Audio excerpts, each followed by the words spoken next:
Did y'all catch some of that rainwater? Y'all know I did. Rainwater, baby.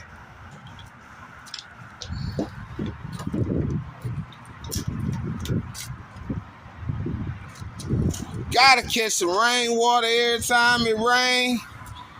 Show y'all my plants in the garage. Got some starters going. Got some pepper plants, tomato plants.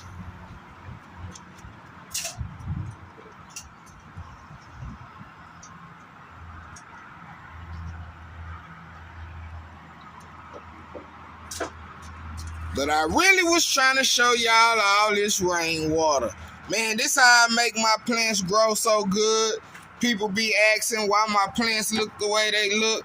It's because I mainly use rainwater or homemade fertilizer.